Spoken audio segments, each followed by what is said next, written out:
सोनपुर राज्य के एक छोटे से गांव में कन्हैया नाम का एक गरीब लकड़हारा रहा करता था। एक दिन कन्हैया सुबह के समय जंगल में लकड़ियां काटने के लिए निकल ही रहा था कि तभी उसकी पत्नी राधा उससे बोली, आखिर तुम कब तक सारा जीवन एक लकड़हारा बनकर व्यतीत करते रहोगे?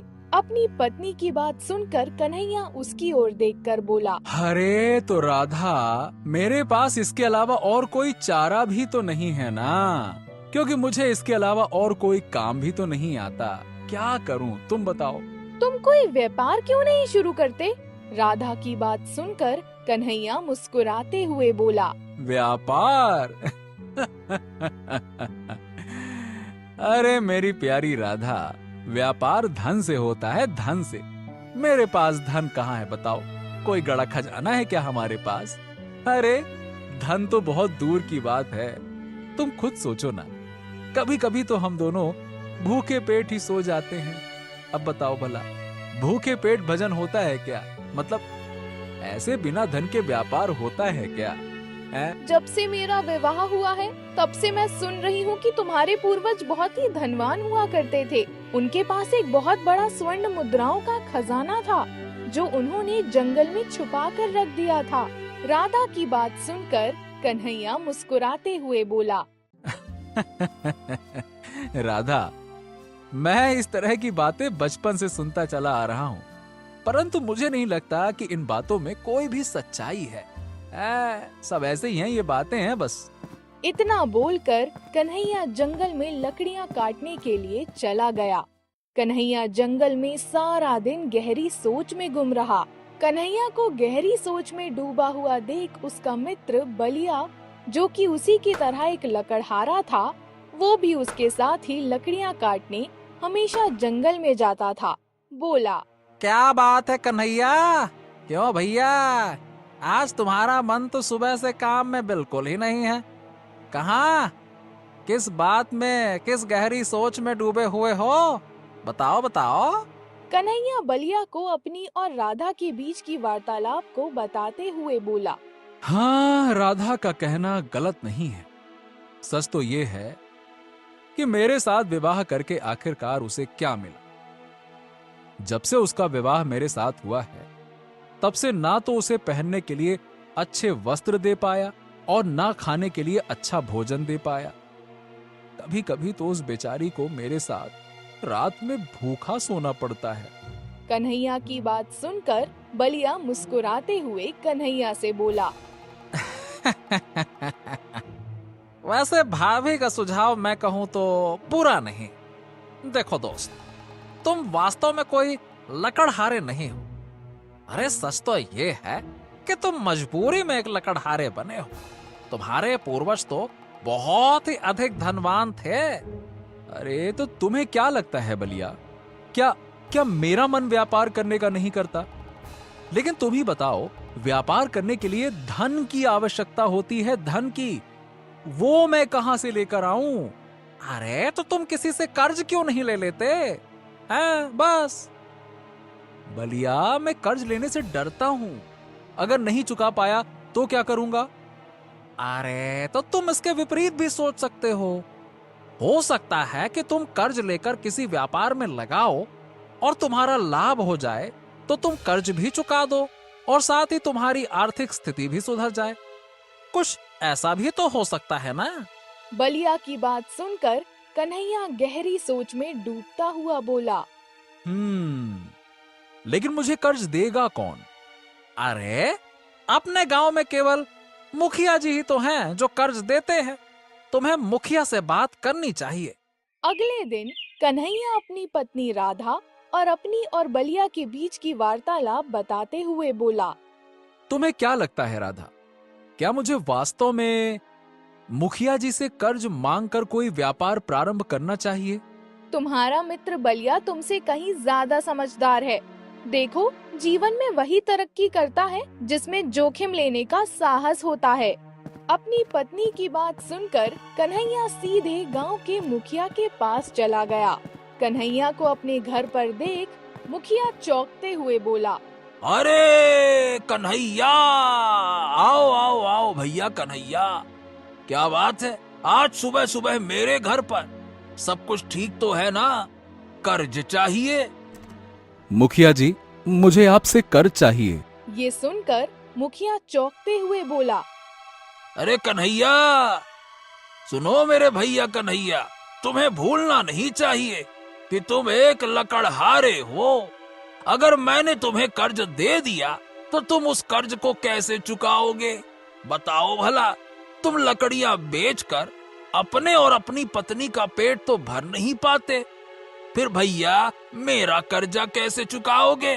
बोलो। मुखिया जी, मैं आपके दिए हुए धन से एक व्यापार प्रारंभ करूंगा। मुझे विश्वास है कि मैं उसमें जरूर सफल हो जाऊंगा। कन्हैया की बात सुनकर मुखिया कन्हैया के चेहरे को बहुत गौर से देखने लगा। मुखिया धीरे धीरे कदमों से चलता हुआ कन्हैया के करीब आकर खड़ा होकर बोला। हाँ, तो भैया कन्हैया, मेरे पास इससे बेहतर एक और उपाय है। बोलूं? ये सुनकर कन्हैया बुरी तरह से चौंक पड़ा। कैसा उपाय? देखो कन्हैया, तुमने अपने पूर्वजों की कहानी तो सुनी होगी। हाँ हाँ, सुनी है मुखिया जी। बचपन में अपने पिता के मुंह से ही सुना था कि मेरे पूर्वजों के पास एक खजाना था जिसे उन्होंने जंगल में कहीं छिपा दिया था। लेकिन अब मुझे वो कहानियां केवल दंत कथाएं लगती हैं। अगर होता तो भला हम आपके पास कर्ज लेने क्यों आते? जाकर खजाना ही ढूंढते। मुखिया बहुत ही गंभीर लहजे में कन्हैया से बोला। अरे भैया कन्हैया, वो दंत कथाएं नहीं हैं, बल्कि वो सच है। मेरी दादी मुझे बताया करती थी। देखो, तुम्हें उस खजाने को ढूंढने का प्रयास करना चाहिए। इसमें मैं तुम्हारी मदद करूंगा। बोलो। मुखिया का गंभीर चेहरा देखकर कन्हैया गहरी सोच में डूबते हुए मुखिया की ओर देखकर बोला। क्या क्या अब वास्तव में आप इस बात को लेकर गंभीर हैं या फिर आप कोई मजाक उड़ा रहे हैं मेरा? अरे मैं मजाक नहीं कर रहा कन्हैया। तुम्हारे पूर्वजों के पास वास्तव में खजाना था और मुझे इस पर दृढ़ विश्वास है। उस खजाने को ढूंढने में मैं तुम्हारी मदद कर सकता हूं। बोलो, करोगे?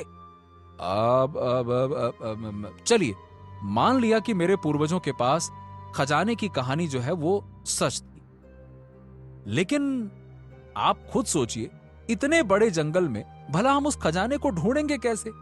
अरे भैया कन्हैया, कल ही मैं महाराज विक्रम से इस बारे में बात कर रहा था। तुम्हारे आने से पहले मैं तुम्हारे ही घर जाने वाला था इस विषय के बारे में बात करने के लिए। अब देखो, तुम शायद नहीं जानते कन्हैया कि महाराज विक्रम भी इस बात पर विश्वास करते हैं और वो खजाने को तलाशने में मेरी मदद करने के लिए तैयार भी हो गए हैं। मुझे बस तुम्हारी स्वीकृति का इंतजार था, क्योंकि खजाना भाई तुम्हारे पूर्वजों का है ना। अगर तुम्हें मेरी बात का विश्वास नहीं है तो फिर कल तुम मेरे साथ राजा विक्रम के दरबार में चलना। तुम्हें सारी बात समझ में आ जाएगी। ठीक है, चलो अब कल चलते हैं दरबार। मुखिया की बात सुनकर कन्हैया अपने घर पर चला गया और सारी घटना अपनी पत्नी राधा को बताते हुए बोला। अगर मुखिया जी इतने विश्वास और गंभीरता से बात कर रहे हैं तो जाहिर सी बात है उनकी बातों में काफी गहराई छुपी हुई है। हाँ राधा, अब समझ में नहीं आ रहा कि मुखिया जी की बात पर विश्वास करूं या ना करूं। एक बात समझ में नहीं आ रही राधा कि खजाना तो मेरे पूर्वजों का है, मुखिया जी मेरे खजाने में इतनी दिलचस्पी क्यों ले रहे हैं? और तो और उन्होंने इस बारे में महाराज से भी बात कर ली है। तुम बिल्कुल मूर्ख के मूर्ख ही रहोगे। अरे वो तुम्हारे पूर्वजों का खजाना था और उसकी कहानी सारे गांव में प्रचलित है। ऐसा नहीं है कि केवल मुखिया जी उस खजाने के बारे में सोच रहे हैं। उनसे पहले भी ना जाने कितने लोगों ने उस खजाने को पाने के बारे में सोचा होगा और ना जाने कितनी बार प्रयास भी किया होगा। मुझे लगता है तुम्हें कल मुखिया जी के साथ महाराज के दरबार में जाना चाहिए। अगर तुम अपने पूर्वजों का खजाना पाने में कामयाब हो जाते हो तो हमारा जीवन सफल हो जाएगा। अरे तुम्हें अगर खजाने का थोड़ा हिस्सा भी मिल गया तो फिर हमें कभी जीवन में गरीबी का सामना नहीं करना पड़ेगा। राधा की बात सुनकर कन्हैया फिर से गहरी सोच में डूब गया। सच तो ये था कि राधा की बातों में सच्चाई थी। अगले दिन कन्हैया गांव के मुखिया के साथ राजा विक्रम के महल में पहुंच गया। कन्हैया को मुखिया के साथ देखकर राजा विक्रम खुश होता हुआ मुखिया से बोला, अच्छा, वाह वाह वाह वाह वाह, तो आखिरकार तुमने कन्हैया को राजी कर ही लिया। बहुत बढ़िया। हाँ महाराज, मैं कल कन्हैया के घर पे जा रहा था महाराज, लेकिन देखिए कन्हैया ही मेरे घर पे आ गया।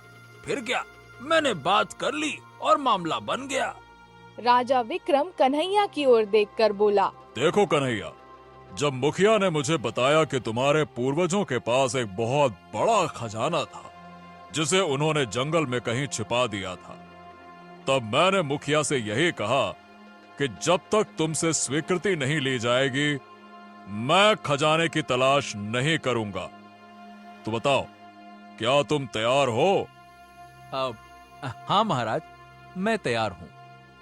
देखो कन्हैया, खजाना तुम्हारे पूर्वजों का है। अगर हम सब खजाना पाने में सफल हो जाते हैं तो तुम उस खजाने में से मुझे और मुखिया को जितना भी हिस्सा दोगे हम खुशी खुशी ले लेंगे, क्योंकि तुम्हारे दिए हुए खजाने का हिस्सा ना तो मैं उपयोग में लूंगा और ना मुखिया। हम दोनों उस हिस्से को गरीब प्रजा में बांट देंगे। यही मेरे और मुखिया के बीच तय हुआ है। बाकी तुम अपने हिस्से का अगर गरीबों में बांटना चाहो तो ठीक है, या अपने उपयोग में लेना चाहो तो भी मुझे कोई आपत्ति नहीं है। सोच लो। महाराज, मैंने तो स्वयं अपनी गरीबी दूर करने के लिए अपने पूर्वजों को खजाने को तलाशने के लिए मुखिया जी को सहमति दी है। कन्हैया की बात सुनकर राजा विक्रम मुस्कुराने लगे। कुछ घंटों बाद में राजा विक्रम, कन्हैया, मुखिया और राजा विक्रम का वफादार मंत्री जगन्नाथ घोड़े पर सवार होकर घने जंगलों में खजाने की तलाश में खड़े इधर उधर देख रहे थे। राजा विक्रम मुखिया की ओर देखकर बोला, ठीक है ठीक है ठीक है।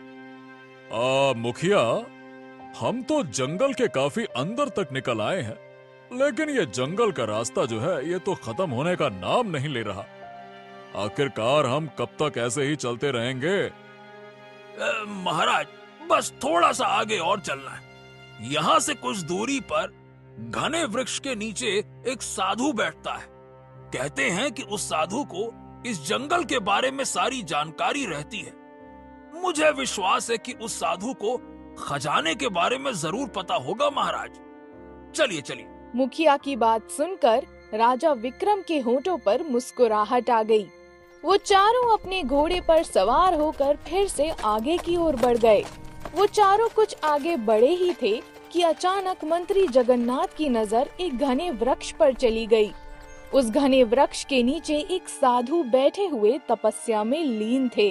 जगन्नाथ राजा विक्रम की ओर देखकर बोला, महाराज, मुझे लगता है कि ये वही साधु हैं जिनके बारे में मुखिया बता रहा है। जगन्नाथ के कहने पर मुखिया भी उस साधु को गौर से देखने लगा। मुखिया जगन्नाथ की ओर देखकर बोला, हाँ, आप सही कह रहे हैं मंत्री जी, मुझे भी यही मालूम होता है। तभी कन्हैया मुखिया से बोला, मुखिया जी, आपको कैसे इस साधु के बारे में पता चला कि इन्हें जंगल का सारा रहस्य पता है? अरे, मुझे एक व्यापारी ने बताया था कन्हैया। वो क्या है ना कि वो व्यापारी व्यापार के सिलसिले में अक्सर जंगल के रास्तों से दूसरे राज्य आता जाता रहता है। वो हमेशा दूसरे राज्यों में जाने के लिए छोटे जंगलों की ही रास्ते की तलाश करता है ताकि जल्दी पहुंच जाए। उसी ने बताया है। कुछ देर में वो चारों साधु के सामने खड़े हुए थे। उन चारों के सामने खड़े होते ही साधु ने अपनी आंखें खोल ली और वो उन चारों को घूर कर देखने लगा। राजा विक्रम साधु की ओर देखकर बोला, साधु महाराज, हम चारों यहाँ पर एक खजाने की तलाश में निकले हैं जिसे बरसों पहले जंगल में छिपा दिया गया था, परंतु कहाँ छिपाया गया था इस बारे में कोई नहीं जानता। हमें पता चला है कि आप इस जंगल के सारे रहस्य जानते हैं। कृपया हम सबको खजाने तक पहुंचने का रास्ता बताइए और हमारा मार्गदर्शन कीजिए साधु महाराज। साधु चारों को घूरते हुए भारी आवाज में बोला, क्या उस खजाने को हासिल करना तुम सबके लिए बहुत ज्यादा जरूरी है? साधु महाराज, अगर जरूरी नहीं होता तो भला हम इस तरह से जंगल में नहीं भटकते, और साथ में महाराज भी हमारे साथ हैं। इनको क्या कमी है? यहां से कुछ दूरी पर दाहिनी दिशा की ओर मुड़ जाना। तुम्हें एक तालाब नजर आएगा, परंतु वो तालाब नहीं बल्कि तुम्हारी आंखों का भ्रम होगा। तुम जैसे ही अपना पांव उस तालाब में रखोगे, वो तालाब जमीन में परिवर्तित हो जाएगा और उसके बाद तुम चारों को एक गुफा नजर आने लगेगी। वो खजाना उसी गुफा के अंदर रखा हुआ है। आपका बहुत बहुत धन्यवाद साधु महाराज, बहुत बहुत धन्यवाद। वो चारों साधु की बताई हुई दिशा की ओर चलने लगे। कुछ देर चलने के बाद उन चारों को एक बड़ा ही विचित्र तालाब नजर आया। मुखिया राजा विक्रम की ओर देखकर बोला, महाराज महाराज महाराज, ये लगता है वही तालाब है जिसके बारे में साधु महाराज ने हमें बताया था, है ना? हाँ, तुम सही कहते हो मुखिया। आश्चर्य है, ये तो तालाब ही नजर आता है, जबकि साधु महाराज बता रहे थे कि केवल हमारी आंखों का भ्रम होगा। कहीं ऐसा तो नहीं मुखिया कि हम अपना पैर इस तालाब में रखें और डूब जाएं? क्यों? तभी कन्हैया डरते हुए राजा विक्रम से बोला, अब महाराज, एक बात बोलूं, जंगल के तालाब अक्सर दलदल भी होते हैं। महाराज, आपने उस साधु के चेहरे को गौर से नहीं देखा। एक अजीब सा तेज था उनके चेहरे पर। मुझे विश्वास है कि साधु झूठ नहीं बोलेंगे। अब एक बार देखने में क्या हर्ज है? तुम सही कहते हो, चलो चलते हैं। कुछ देर बाद राजा विक्रम, मंत्री जगन्नाथ, मुखिया और कन्हैया उस तालाब के किनारे खड़े हुए थे। राजा विक्रम ने जैसे ही अपना पांव तालाब के ऊपर रखा, अगले ही पल वो तालाब उनकी आंखों के सामने से गायब हो गया और वहाँ पर जमीन नजर आने लगी। तभी मंत्री जगन्नाथ सामने की ओर देखकर बोला, महाराज महाराज महाराज, वो देखिए देखिए गुफा, जबकि पहले वहां हमें गुफा दिखाई नहीं दे रही थी। देखिए देखिए देखिए। हाँ, तो फिर देर किस बात की है मंत्री जगन्नाथ? चलो चलते हैं, आखिरकार खजाने का रहस्य सामने आ ही गया। वो चारों उस गुफा की ओर चल पड़े। कुछ ही देर में वो चारों उस गुफा के अंदर खड़े हुए थे। गुफा के अंदर स्वर्ण मुद्राएं, हीरे मोती, चांदी का ढेर लगा हुआ था। इतनी सारी स्वर्ण मुद्राएं, हीरे मोती, जवाहरात को देखकर मंत्री जगन्नाथ, राजा विक्रम और कन्हैया की आंखों में चमक चमकने लगी। जहां राजा विक्रम, मंत्री जगन्नाथ और कन्हैया आंखें फाड़ फाड़ कर खजाने को देख रहे थे, वहीं मुखिया की आंखें शायद कुछ और ही तलाश रही थी। अचानक ही मुखिया की आंखें चमकने लगी। उसकी चमकती हुई आंखों को देखकर साफ साफ प्रतीत होता था मानो कि उसकी आंखें जो तलाश रही हो, वो तलाश पूरी हो गई हो। मुखिया की नजर खजाने में पड़ी हुई एक पीतल की बड़ी सी मूर्ति पर जाकर रुक गई। मुखिया तुरंत उस मूर्ति के पास जाकर खड़ा हो गया। ये देखकर राजा विक्रम आश्चर्य से मुखिया से बोला, ये क्या मुखिया, स्वर्ण मुद्राओं को छोड़कर तुम इस बड़ी सी पीतल की मूर्ति के पास क्यों खड़े हो गए? अरे ये मूर्ति तो बाजार में कौड़ियों के भाव भी नहीं बिकेगी। क्या बात है? तभी मुखिया राजा विक्रम की ओर देखकर अजीब से अंदाज में बोला, महाराज, मुझे खजाने का कोई लालच नहीं है। मुझे तो केवल ये मूर्ति ही चाहिए। शायद आप सब नहीं जानते, मैं केवल इस मूर्ति की तलाश में ही यहाँ तक आया हूँ। ये सुनकर राजा विक्रम, मंत्री जगन्नाथ और कन्हैया बुरी तरह से चौंक पड़े। अरे तुम कहना क्या चाहते हो? ए मूर्ख राजा, सुन भाई, मैं ये कहना चाहता हूँ कि जिसके पास ये पीतल की मूर्ति रहेगी वो केवल इस गुफा में पड़े हुए खजाने का मालिक ही नहीं, बल्कि सारे संसार के खजाने का मालिक होगा। समझे क्या? मूर्ख राजा। अचानक ही मुखिया के सुर बदल गए। इतना बोलकर मुखिया ने उस पीतल की मूर्ति को अपने हाथों में उठा लिया। अगले ही पल एक तेज धमाका हुआ और वो मूर्ति गायब हो गई। मूर्ति के गायब होते ही वहाँ पर बड़ा ही विचित्र काला धुआं फैलने लगा। अगले ही पल उस काले धुएं ने एक बड़े ही भयानक दिखने वाले व्यक्ति की आकृति धारण कर ली। वो व्यक्ति राजा विक्रम, कन्हैया और मंत्री जगन्नाथ को घूरने लगा। अगले ही पल वो मुखिया के समीप आकर खड़ा हो गया और मुखिया से बोला, आखिरकार मैं इस मूर्ति से फिर से अपने रूप में परिवर्तित हो ही गया। मेरी दादी बताया करती थी कि मेरे पूर्वजों में एक ऐसा शक्तिशाली इंसान था जो शैतान का पुजारी था, जिसे कन्हैया के पूर्वजों ने एक साधु की मदद से इस मूर्ति में परिवर्तित कर दिया था। मेरी दादी ने मुझे बताया कि अगर उस मूर्ति को उसका कोई वंशज स्पर्श कर ले तो वो अपने असली रूप में आ जाएगा और वो अपने असली रूप में लाने वाले अपने वंशज का हर कहा मानेगा। जब से मुझे ये बात पता लगी थी, तब से ही मैं आपकी तलाश में था।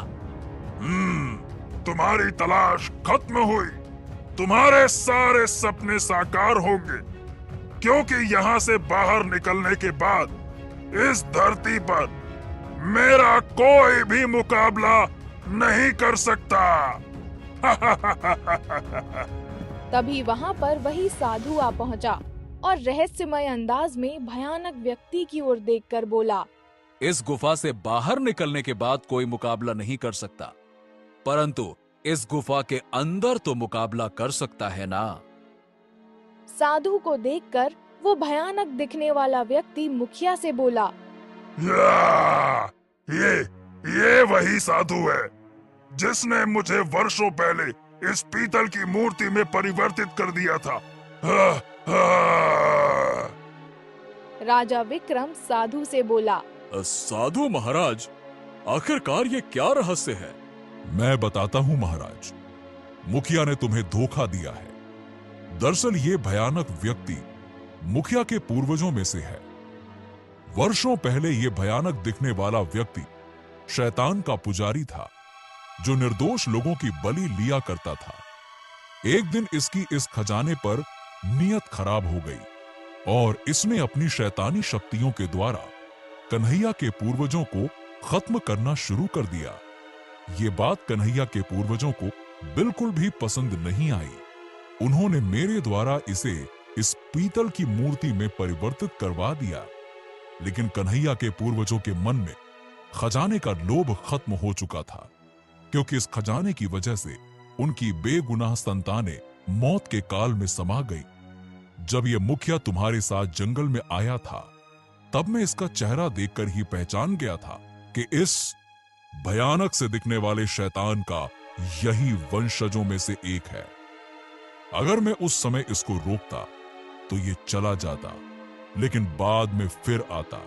इतना बोलकर साधु की आंखों से रंग बिरंगी किरणें निकलने लगी। वो किरणें भयानक दिखने वाले व्यक्ति और मुखिया के शरीर के ऊपर पड़ने लगी। अगले ही पल वो भयानक दिखने वाला व्यक्ति फिर से मूर्ति में परिवर्तित हो गया, मगर इस बार मुखिया भी मूर्ति में परिवर्तित हो गया। साधु राजा विक्रम की ओर देखकर बोले, इस खजाने को यहाँ से ले जाओ महाराज, नहीं तो फिर कोई खजाने की लालच में यहाँ पर आएगा, और अगर गलती से इसका कोई तीसरा वंशज यहाँ आ पहुंचा तो फिर मैं भी कुछ नहीं कर पाऊंगा। इतना बोलकर साधु वहाँ से चला गया। राजा विक्रम, मंत्री जगन्नाथ और कन्हैया के साथ उस खजाने को लेकर राज्य लौट आए। कन्हैया खुशी खुशी आधा खजाना राजा विक्रम को दे दिया और फिर उसके बाद वो अपना सारा जीवन ऐशो आराम में व्यतीत करने लगा। तो दोस्तों, कहानी कैसी लगी कमेंट बॉक्स में जरूर बताइए। चैनल को जरूर सब्सक्राइब कीजिए।